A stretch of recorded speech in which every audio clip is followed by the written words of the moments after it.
Fire Emblem Fates is my favorite game in the Fire Emblem franchise, and probably one of my favorite games of all time. But I always feel a little bit uncomfortable admitting that. While the mechanics of the game are top-notch, some of the best in a strategy game I've ever played, the game's story is quite bad. Now, bad stories are nothing unusual for a video game. In fact, many of the most beloved games of all time have little to no story to offer.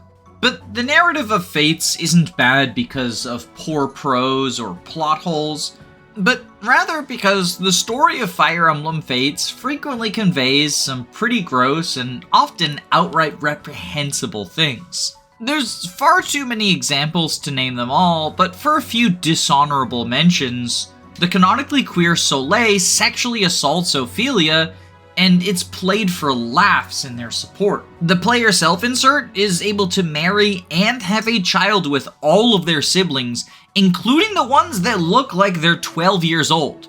But don't worry, the game goes out of its way to add a stilted piece of dialogue to say they're technically an adult. And if you choose to mate with your biological siblings instead of the adoptive ones, they have a convenient letter from your dead mom that says, "Don't worry, you're not biologically related, so you can fuck." Although that same caveat does not apply to your blood cousin who you can marry and have 2 children with. Yay, Fates! The main character is also perfectly comfortable drugging their friends by slipping powders into their drinks.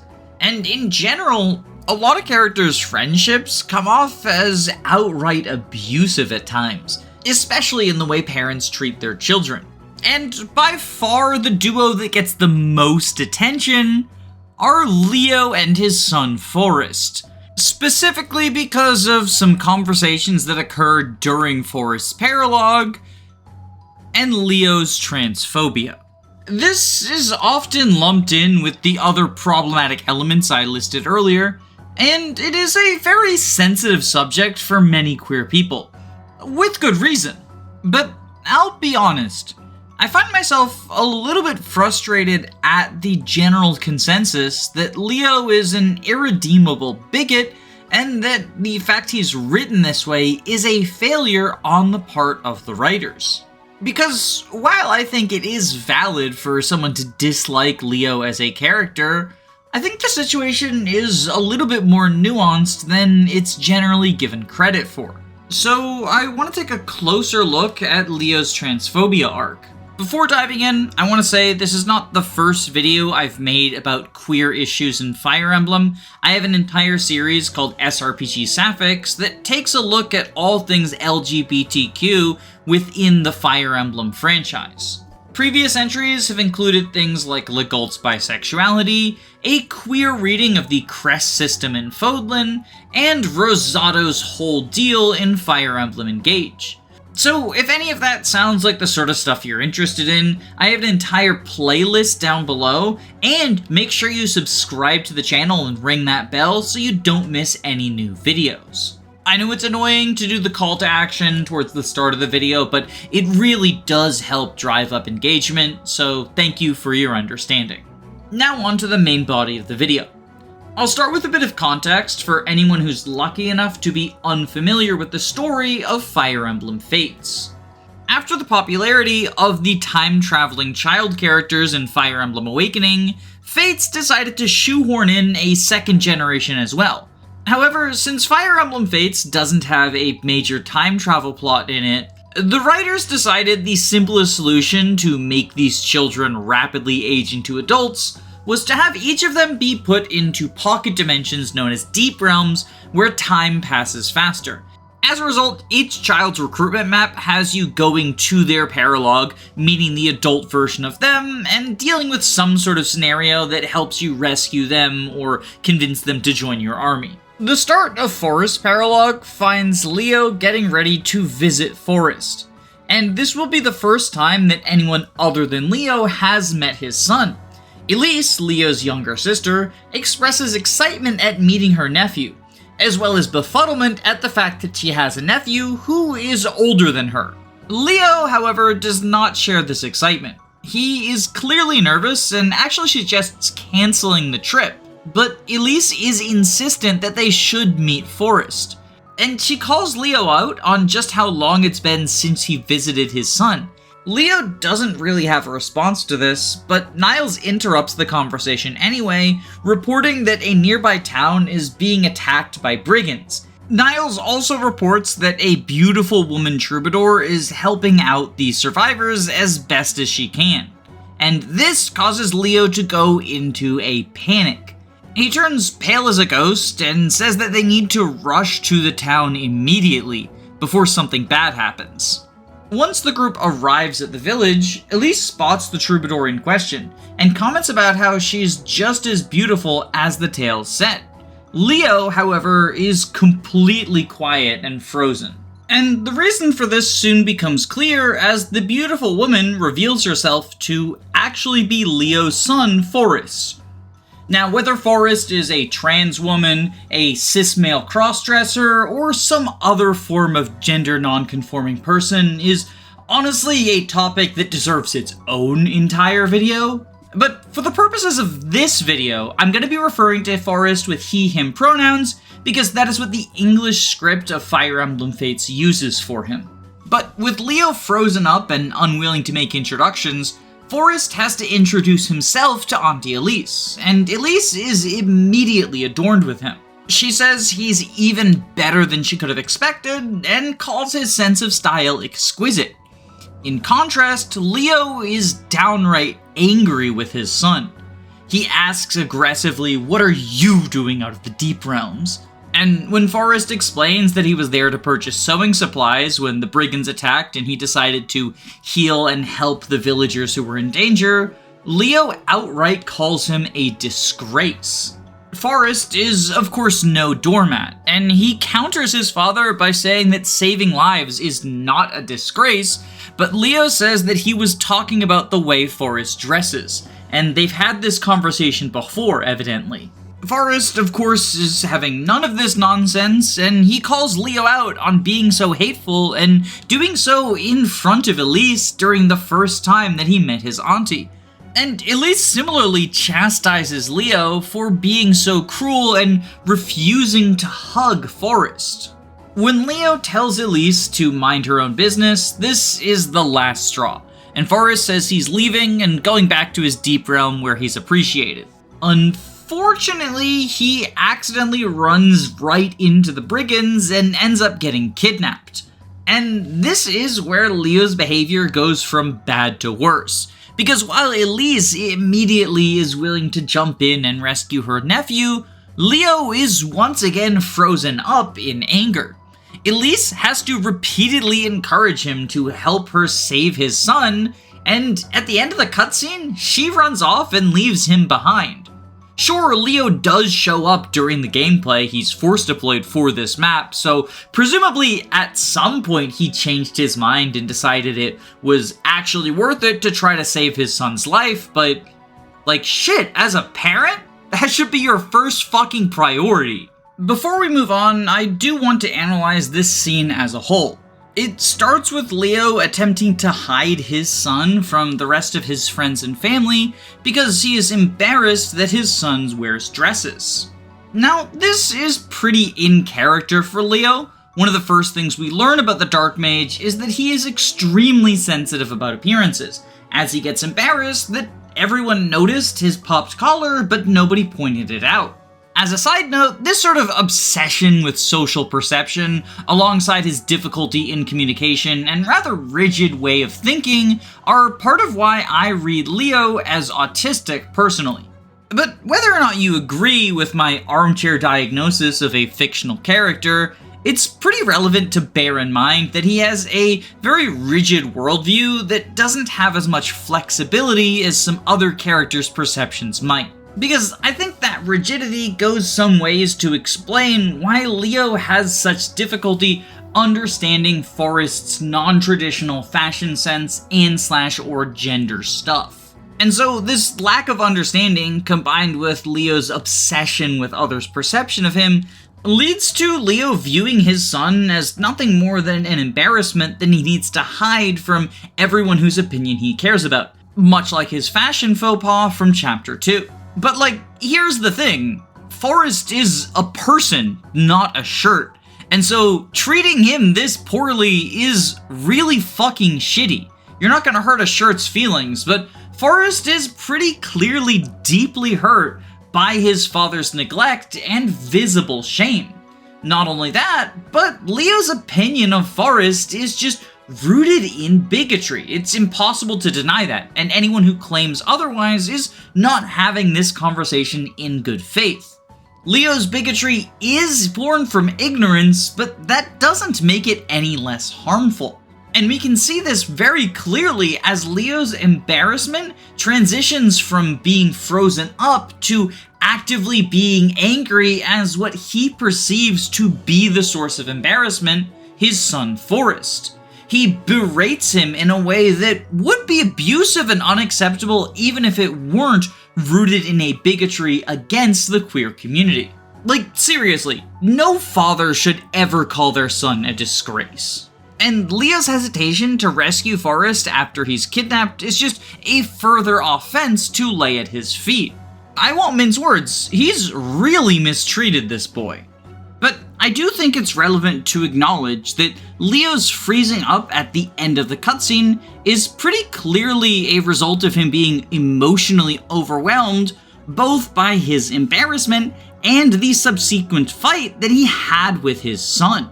It's not that he doesn't care about whether Forrest lives or dies, he's just completely shut down. And the reason I feel confident saying this is earlier in the cutscene, as soon as he heard that Forrest might be in danger, he dropped everything to rush to his rescue. Not only that, but once Leo has time to process things, he unfreezes and joins the rest of the group on the front lines to rescue his boy. If we're going with the Leo autism theory, then I would say him freezing up is the equivalent of an autistic shutdown. For the many neurodivergent people in my audience, I'm sure you can relate to situations like this. The emotions and mental stress gets so overwhelming that you just can't anymore. And let me be clear, this does not excuse his actions. Autistic people still have to take accountability for our wrongdoing. And the fact that he both berated and mistreated his son, along with the fact that he didn't rush off to save him when he was in danger, are things that Leo needs to take accountability for. But here's the thing. At the end of the paralogue, there is another interaction between Leo and Forrest, and in it, Leo apologizes and, in my opinion, does a pretty damn good job of it. The end of map cutscene starts out with Forrest expressing his disappointment that he just met all of Leo's friends and now immediately has to say farewell as he's heading back to his deep realm. Although I think it's worth noting, the boy has quite the backbone. He tells Leo, "Don't think for a moment that I'm leaving to spare your feelings. You are unworthy of me, father." He's not backing down for Leo's sake. Instead, he's leaving because he has too much self-respect to deal with his father's nonsense. Leo starts to try speaking to Forrest one last time before he leaves, but they're interrupted by a villager who thanks Forrest for saving his and his family's lives, and gives Forrest a beautiful brooch as a token of his appreciation. Leo uses this trinket as an opportunity to compliment Forrest. He says, "That's a nice trinket you got here," and then continues on and says, "Sorry I can be a bit of a jerk," as Elise so bluntly puts it. You are the hero here, I, merely blundered in late. Forrest is taken aback by this unprecedented kindness from his father, but he's also not backing down easily. He says to Leo, "I know it must agonize you to say something so nice to me. I'll take your words with me as a keepsake too." But Leo reiterates his apology. He says he's truly sorry, and adds on to it, "You're right to say that I'm not worthy. That Elise was able to see you as a person of sterling qualities while I couldn't. I'm a better person than this, or so I'd like to think. You're far stronger than I ever could be, And I'm embarrassed to ask, but I wonder if you'd want to spend more time with your father? I don't mean in the deep realms, I mean here, with me. To me, this comes off as a very genuine apology. Leo is reflecting on his own behavior and his worldview and owning up to the genuine wrongs and harm that he has done directly to his son. Not only that, but he resolves to better himself. I give you my solemn vow, Forrest. I'll learn to be a father worthy of you. It seems pretty clear to me that, shaken both by the argument that he had with his son in the village, as well as nearly losing him to the cutthroats, Leo has come to the conclusion that his relationship with his son is far more important than the backwards ideas he has, both around others' perception of him and his rigid view of gender norms. And these aren't just shallow words being said in an attempt to mend the relationship. In their C-support, Leo and Forrest continued the discussion around female garments and sewing. Forrest initially rushes to try to clean up and hide his sewing equipment because, in his own words, I know you don't approve of me making feminine clothing. But Leo pushes back against this impulse. Don't you enjoy making clothes? I know I've objected in the past, but that was very wrong of me. I don't ever intend to dissuade you from following your passions. Forrest responds positively to this, saying that he's very happy to hear Leo say this, and Leo continues asking, perhaps you would consider making something special for me? And this is a really big deal. As I talked about multiple times in this video, Leo is very concerned with others' perception of him, and this often manifests specifically in his outfits and his physical appearance. The fact that he is willing to trust Forrest with making a garment for him, one that is likely going to be more feminine than the sort of thing he's used to wearing, shows a pretty huge untangling not only of his self-consciousness around others' view of him, but also his more rigid view of fashion, gender, and all that jazz. As their conversation continues, Forrest talks about how he knows that boys don't wear dresses and skirts, but that never really bothered him, because when he wore gowns and looked in the mirror, it made him feel like a beautiful princess. And in hearing his son talk so passionately about the visceral joy he gets from all of these traditionally feminine clothes, Leo finally gets it. It feels like that one scene from It's Always Sunny, the gif that everyone posts whenever they finally understand something. Funny enough, that was also about a rigid old man finally understanding something queer. The conversation closes out with Leo telling Forrest that no one should ever have to feel ashamed of who they are, and Forrest expressing that he's just happy that Leo finally understands him. This is followed by Leo saying that he's going to be proud to have Forrest one day carry on his title, and I know I keep saying it, but this is also a huge deal for someone who is shown time and again to be so concerned with others' perception of him. It's really hard to view this conversation as anything other than genuine growth on Leo's part.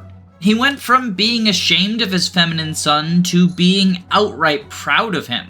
And once again, we see that these are not simply hollow words. The rest of their support chain involves Leo preparing Forrest to take over his legacy and the Brynhildr. And at no point does that preparation involve any sort of change in Forrest's decorum, fashion, or any other feminine-coded traits. Leo is done shoving his son into a box that he doesn't fit. He's embraced him as a whole person. And I don't know, I think there's something really beautiful about this arc. My point in talking about this isn't to start some sort of #LeoDidNothingWrong campaign, nor to say that everyone has to like or accept Leo's journey towards redemption. His actions were needlessly cruel and undeniably rooted in queerphobia. But I also think having this sort of depiction of a parent to a queer-coded character is actually pretty important, because these sorts of relationships are reflective of some parent-child relationships in real life. So often, I see parents of trans characters take one of two extremes. Either they explicitly reject their queer offspring and are a source of trauma and a potential villain in the story, or they immediately embrace their kid and engross themselves in learning as much as they can in order to be the best sort of ally. And both of these extremes do exist in real life. There's unfortunately way too many disowned or abused gay kids that can attest to that. But there are also cases where a parent initially rejects their child, but reconsiders, decides that holding on to their hatred isn't worth sacrificing the relationship that they have. Because, here's the thing. Ultimately, bigotry isn't natural. Ideas that reinforce bigoted structures like transphobia and homophobia are ingrained into us by society. I know, we live in a society, Joker picture here, but that is a facet of the human condition that I think we should acknowledge. The thing about believing in people's ability to grow and change is you need to give them the opportunity to do so. That doesn't mean forgetting all harm that they've done, and I don't think the people who were directly hurt have any obligation to forgive their oppressors. But by that same token, those who were directly hurt can decide to forgive if they want to. And in this particular instance, Forrest does forgive Leo. He views the apology as genuine and sees the effort that Leo is putting in to repair their relationship. And much like Leo values his relationship with Forrest more than hanging on to his backwards bigotries, Forrest values his relationship with Leo more than hanging on to anger. Again, this isn't to say that you're in any way obligated to forgive those who've wronged you. Just speaking personally, I have some family members for whom the damage is too severe to repair that relationship.